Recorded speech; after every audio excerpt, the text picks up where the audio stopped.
मेरे को एफएसओ का कोई आइडिया नहीं था। अप्रैल के टाइम पे मेरे को इसका पता चला। उससे पहले मैम मैं एमपीपीएससी की जो स्टेट सर्विस रहती है उसकी तैयारी कर रहा था। प्रिपरेशन के टाइम पे जो फॉलो किया, क्या स्केड्यूल रहा आपका? असफलताओं के एक दौर में एक नया नाम जुड़ा। मेंस में भी मेरा नहीं हुआ। क्लासेस ली पहले मैंने आपकी जो छोटे छोटे सेशंस रहते थे मैम, बैकग्राउंड से ना होके सिर्फ 2-3 महीने में एग्जाम क्रैक करना। कंसिस्टेंसी के साथ चलो और मेहनत करते रहो बिना रुके।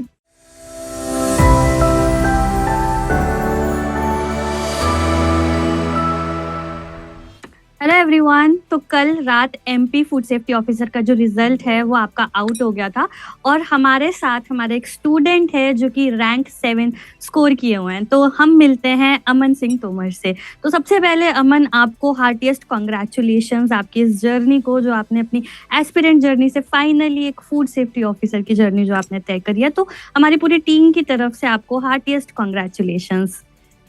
Thank you ma'am. आपको भी बधाई है कि आपकी टीचिंग्स का आज एक फाइनली एक रिजल्ट देखने को मिला।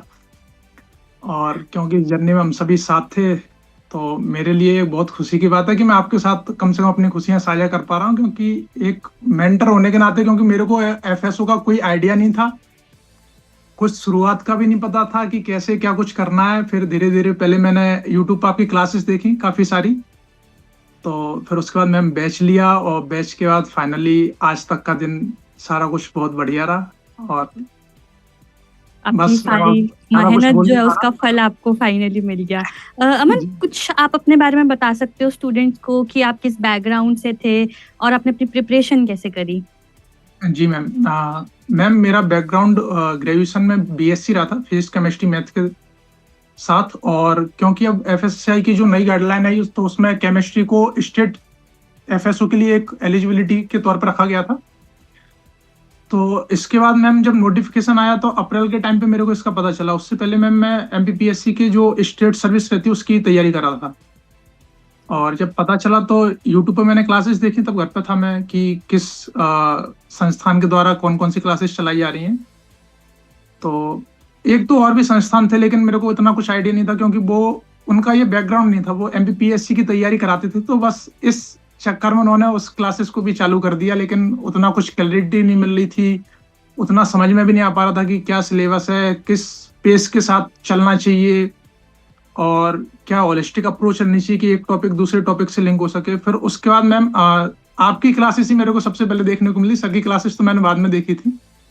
तो मतलब आप फूड साइंस के बैकग्राउंड से भी नहीं थे, आप डिफरेंट बैकग्राउंड से थे, फिर भी आपने तैयारी करी और फाइनली अब आप जो है वो फूड सेफ्टी ऑफिसर हो। तो अमन, हमारे ना काफी सारे ऐसे स्टूडेंट्स होते हैं जो इस बैकग्राउंड से नहीं होते हैं, मतलब एग्रीकल्चर बैकग्राउंड से होते हैं या जनरल बायोटेक्नोलॉजी अदर बैकग्राउंड से होते हैं। तो उनके लिए आप कुछ कहना चाहेंगे? क्योंकि बहुत स्टूडेंट्स, क्योंकि आई गेस आपके बैच में भी काफी स्टूडेंट्स थे जो इस चीज से डरते थे कि हम इस बैकग्राउंड से नहीं है और हम प्रिपरेशन कर पाएंगे कि नहीं कर पाएंगे। मैम प्रिपरेशन बिल्कुल हो सकती है और जो टाइम ड्यूरेशन है उसके साथ ही हो सकती है। बस कंसिस्टेंसी सबसे ज्यादा मैटर करती है जो मेरे को लगता है। सिलेबस की आपको समझ हो कि क्या पढ़ना है और अच्छा गाइडेंस मिले और कंसिस्टेंसी के साथ मैम बिल्कुल की जा सकती है तैयारी। और मैं तो खुद को इसका एक अच्छा एग्जाम्पल मानता हूँ। हाँ, कि मेरा तो इससे कुछ लेना देना भी नहीं था, ना बैकग्राउंड था ना कुछ था, लेकिन मेहनत करते गए, प्रैक्टिस करते गए तो उसका रिजल्ट में मिलता है।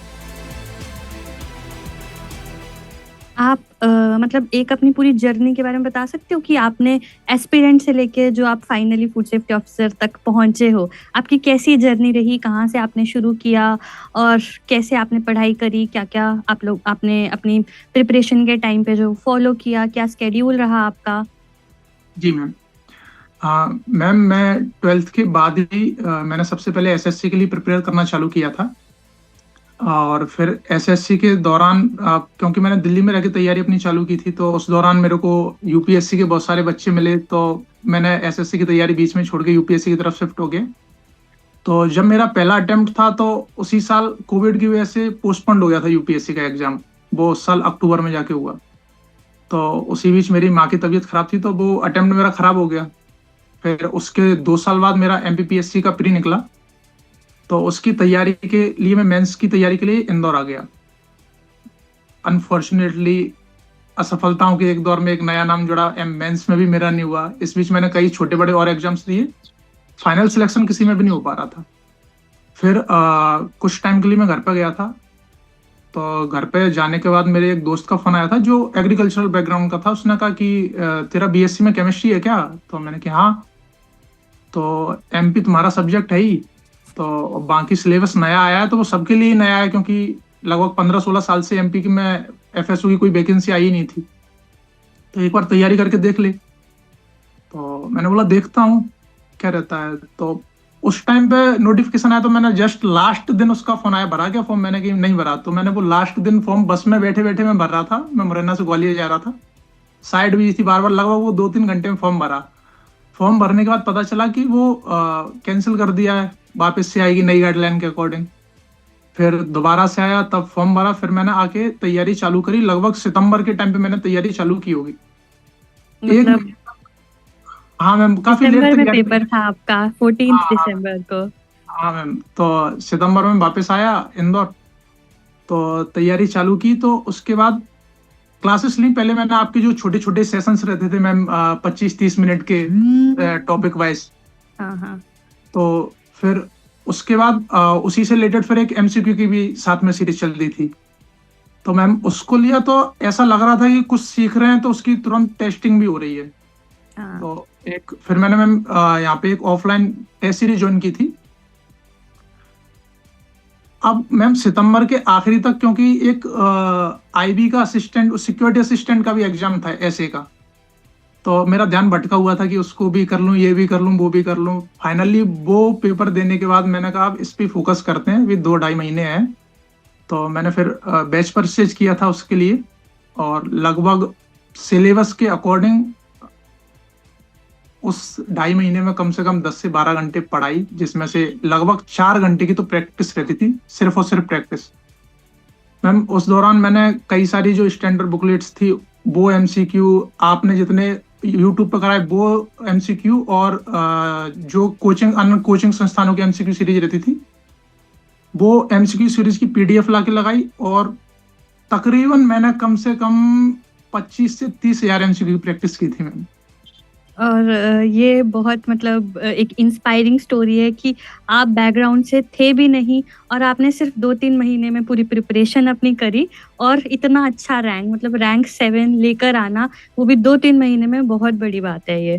तो हाँ जी, हाँ मैम जी। इसमें मैम ये भी था कि मेरा, क्योंकि मैथ का बैकग्राउंड था, तो थोड़ा सा हेल्पफुल रहा है 11th-12th का साइंस का बैकग्राउंड। लेकिन मैम अगर बाय द चांस भी मेरे को अच्छी कोचिंग नहीं मिलती, या फिर उस समय का जो माहौल अच्छा नहीं मिलता, तो शायद मैं भी, ये वाला भी मेरा एक और नया फेल्यूर जुड़ जाता। तो मेहनत के साथ सारी चीजों का जब अच्छा सहयोग मिला, तो उसका रिजल्ट है मैम। तो आप काफी समय से, मतलब कितने साल से आप लगभग तैयारी कर रहे थे? मैम मैं तकरीबन 2018 से तैयारी कर रहा हूँ। काफी टाइम हो गया आपको, बट फाइनली अब आपको आपकी मेहनत का जो है वो फल मिल गया है। अभी रिसेंटली हमारा उड़ीसा फूड सेफ्टी ऑफिसर, और अभी एक्सपेक्टेड है आपका RPSC central food safety officer. तो कुछ स्टूडेंट्स को आप कुछ गाइड करना चाहोगे, क्योंकि आपकी स्टोरी एक ऐसी स्टोरी है जो बहुत ज़्यादा इंस्पायरिंग है। बैकग्राउंड से ना होके सिर्फ 2-3 महीने में एग्जाम क्रैक करना और 7th रैंक लेकर आना। तो आप कुछ स्टूडेंट्स को कुछ टिप्स देना चाहोगे? मैम मेरा जो पर्सनल एक्सपीरियंस है, उसमें जो मेरे अंदर जो खामी थी, जिसने मेरे को सबसे ज्यादा मतलब हर्डल क्रिएट किया मेरी लाइफ में, तो मैम वो था मेरा कंसिस्टेंसी का बीच बीच में टूट जाना। कभी बेशक कोई, चाहे वो फैमिली का कोई सिनेरियो हो या फिर आपकी पर्सनल लाइफ में कुछ भी हो रहा हो, तो कंसिस्टेंसी बनी रहनी चाहिए। और सिलेबस के साथ और प्रॉपर गाइडेंस के साथ आप अगर करोगे एक फ्लो में तैयारी, तो मैम रिजल्ट मिलता है, और जरूर मिलता है, क्योंकि हार्डवर्क कहीं ना कहीं अपनी कीमत अदा करेगा। आप करोगे उसका फल जरूर मिलेगा। बस कंसिस्टेंसी, और थोड़ा जिसको स्मार्ट स्टडी बोलते हैं, कि अकेले मेहनत करने से तो मजदूर भी मेहनत करता है, लेकिन इमारत किसी और के नाम की रहती है। और बिल्कुल। फिर आखिरी में मैडम वही लाइन की, जब मन में अरमान लिया, मंजिल को अपना मान लिया, तो आसान क्या मुश्किल क्या, बस ठान लिया तो ठान लिया। बिल्कुल अमन, फिर से एक बार आपको बहुत ज़्यादा कॉन्ग्रेचुलेशंस। इतनी स्ट्रगल के बाद आप फाइनली जो है, मतलब जिस मुकाम में आप पहुंचना चाह रहे थे वो आपको मिला। आपके पेरेंट्स को भी बहुत ज़्यादा कॉन्ग्रेचुलेशंस। ठीक है। और हाँ, मुझे याद है हम जब मॉक इंटरव्यू लिए थे आपका, तो उस टाइम पे भी थोड़ा सा मतलब आपको मतलब यू वर कॉन्फिडेंट, बहुत अच्छा मॉक दिया था आपने। वो मॉक किसी तरीके से आपका हेल्प किया जो जी मैम, हमने काफी कंडक्ट सारा करवाया? आपने जो बोला था ना कि प्रैक्टिकल जो पार्ट था, जो एप्लीकेशन जिसका यूज किया जाता, मतलब एप्लीकेबल पार्ट जो था एफएसओ एक्ट का और बाकी सारी चीजों का, तो वो जो पॉइंट्स सर ने पॉइंट आउट किए थे और आपने भी बताए थे, तो बहुत सारी चीजों से कहीं ना कहीं काफी हेल्प मिली इंटरव्यू में। एक कॉन्फिडेंस आ जाता है, एक कामनेस रहती है जब आप थोड़ा कॉन्फिडेंट रहते हो, तो जो आंसर आप दे पाते हो वो शांति से और स्पष्ट तरीके से रख पाते हो इंटरव्यू के दौरान।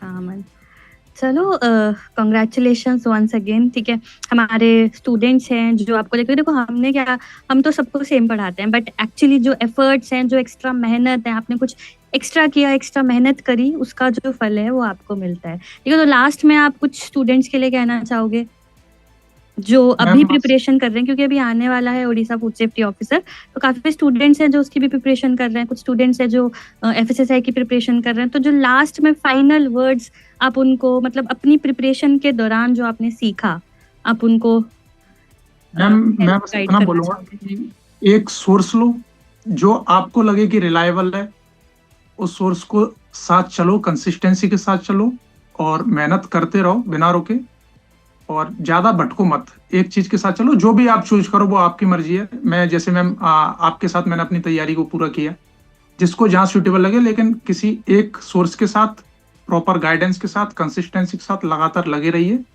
और निश्चित तौर पर अगर आप मेहनत करोगे तो परिणाम आपके पक्ष में ही होगा, मेरे को ऐसी उम्मीद है प्रॉपर। तो सारे जो भी स्टूडेंट्स आगे तैयारी कर रहे हैं उनके लिए ऑल द बेस्ट रहेगा। तो थैंक यू मैम। आपको भी आपकी आगे की जर्नी के लिए ऑल द बेस्ट।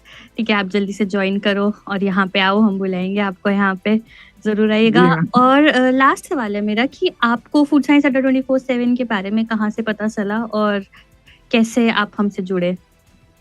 मैम मेरे को यूट्यूब से पता चला था, मैं बस रैंडम क्लासेस सर्च कर रहा था, तो आई आपकी क्लासेस पॉपअप हुई और उसको मैंने चलाया, तो मैम जो वे ऑफ टीचिंग था काफी मतलब इजी टू अंडरस्टैंड, और क्योंकि वो छोटे छोटे सेशंस थे ना, तो दिमाग को एक सेटिस्फेक्शन भी मिलता जा रहा था कि हम कुछ सीख रहे हैं, आगे बढ़ रहे हैं। एक जो सेंस ऑफ ग्रोइंग या फिर ग्रोथ वो होता है, वो फील हो रहा था साथ साथ। तो मैम उसने काफी कॉन्फिडेंस और एक मोटिवेशन दिया, इंटरेस्ट डेवलप किया पढ़ने के लिए, क्योंकि कभी कभी ये सब्जेक्ट काफी बोरिंग भी हो जाता है अगर इसकी लंबी क्लासेस चले या फिर बहुत लंबा खींचे या बोरिंग वे में समझाया जाए, तो उस चीज ने काफी हेल्प की मैम। ठीक है अमन, दैट्स इट, थैंक यू। ठीक है, कॉन्ग्रेचुलेशंस, आपके पेरेंट्स को भी बहुत ज़्यादा कॉन्ग्रेचुलेशंस, और मिलेंगे, जल्दी मिलेंगे। ठीक है, थैंक यू। आई होप जितने भी स्टूडेंट्स देख रहे हैं, अमन की जर्नी से आप जो है वो मोटिवेशन लो, क्योंकि अमन एक जीता जागता आपके पास एग्जाम्पल है कि अगर आप कुछ करना चाहो ना, तो टाइम, मतलब जैसे अमन ने किया, विद इन 2 to 3 मिनट्स आप अपनी प्रिपरेशन, मतलब 2 से 3 महीने आपने दिए, और उसी में इन्होंने जो है अपना एग्जाम क्रैक किया और एक अच्छा खासा रैंक के साथ अभी फाइनली फूड सेफ्टी ऑफिसर बन गए हैं। तो congratulations Aman, thank you so much. अब हमारे साथ जुड़े, बहुत खुशी हुई हमें कि आपने अपना समय निकाला और हमें समय दिया, और thank you Aman. Thank you मिलते मैम। हैं। Thank you so much. चलो बाय बाय। Bye ma'am. हाँ जी। One more thing to add, मेरी इस जर्नी में फूड साइंस की जो अड्डा 24/7 की क्लासेस थी, उसके साथ मेरे पेरेंट्स और मेरे ग्रैंड पेरेंट्स और मेरे दोस्तों को मैं क्रेडिट जरूर देना चाहूंगा, क्योंकि मेरे को पता कि ये मौका मेरे को मिलेगा, और तो आपके थ्रू मैं उनको जरूर क्रेडिट दूंगा और धन्यवाद दूंगा कि वो मेरे साथ अभी तक उन्होंने मेरा साथ दिया, सपोर्ट किया, सब कुछ किया। बिल्कुल, क्योंकि जो मोटिवेट करते हैं वो अल्टीमेटली, देखो मोटिवेशन बहुत ज़्यादा ज़रूरी है, जैसे आपने खुद भी कहा था, पेरेंट्स का सपोर्ट, फ्रेंड्स का सपोर्ट, मेंटर्स का सपोर्ट बहुत ज़्यादा ज़रूरी होता है प्रिपरेशन में। फिर उसके बाद फाइनली रिजल्ट आपके सामने है। जी ma'am. Thank you ma'am. Thank you Aman, thank you.